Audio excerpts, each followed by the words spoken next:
habit yang pertama, Stephen Covey menyebutnya be proaktif. Jadilah orang yang proaktif. Apa maksudnya proaktif itu? Nah, kalau kita dengar kata-kata proaktif, ya, proaktif berarti dia pro terhadap sesuatu yang aktif. Ada lagi kata-kata reaktif, orang yang bereaksi atas hal tertentu, atas sesuatu. Jadi Stephen Covey mencoba menjelaskan apa yang dimaksud dengan proaktif adalah bahwa proaktif ini kebalikan atau lawan dari reaktif. Orang yang reaktif ketika dia menghadapi sebuah stimulus, sebuah situasi, sebuah keadaan, maka dia merespon. Misalkan saya diganggu orang gitu ya, karena saya diganggu, respon saya marah. Saya jalan ke satu tempat, kena macet, maka respon saya menjadi kesel, menjadi tidak nyaman. Nah, jadi itulah orang-orang yang reaktif. Ketika terjadi sebuah keadaan, sebuah kejadian, perlakuan orang terhadap dirinya, dia langsung bereaksi tanpa memikirkan apa dampak dari reaksinya. Nah, menurut Stephen Covey, itu bukanlah tindakan yang tepat. Lantas, seperti apa tindakan yang tepat? Adalah tindakan yang proaktif. Apa itu proaktif?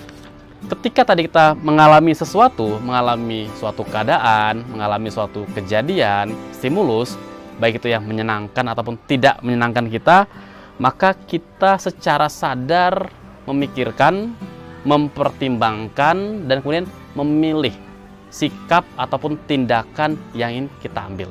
Itulah ciri orang yang proaktif. Jadi orang yang ketika dia memberikan respons tertentu, itu bukan respons yang sekedar otomatis, tapi yang sudah dipertimbangkan sesuai dengan self-awareness-nya dia, sesuai dengan apa yang dia pahami, apa yang ingin dia lakukan. Nah, ketika Anda memilih sesuatu dengan sebuah keyakinan, dengan sebuah pemahaman, maka Anda akan bisa memilih sikap yang terbaik. Jadi, orang yang proaktif adalah orang-orang yang dalam hidupnya, dia itu selalu berfokus pada apa-apa yang bisa dia kelola. Misalnya, saya naik taksi, jalanan macet. Daripada saya kesel karena macet, toh saya pun nggak bisa atur supaya bisa jadi lancar lagi. Saya mungkin akan habiskan waktu untuk beristirahat, untuk baca buku, atau mungkin mendengarkan musik yang saya suka. Saya mencoba menikmati momen-momen ketika menghadapi kemacetan itu. Itulah orang yang tadi proaktif. Dia memilih tindakan terbaik yang dia bisa lakukan dalam setiap keadaan. Jadi orang yang proaktif, dia akan fokus kepada apa yang disebut dengan circle of influence dan bukan kepada circle of concern. Bukan terhadap apa-apa yang dia mungkin punya perhatian nih, kita punya perhatian di jalan macet, tapi apakah kita bisa mengontrol jalan yang macet itu? Nggak bisa.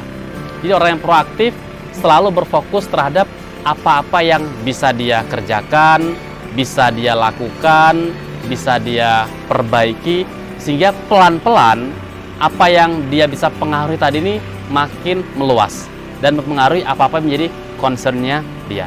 Jadi itulah langkah pertama jika Anda ingin menjadi orang yang efektif, be proaktif. Jadilah orang yang proaktif.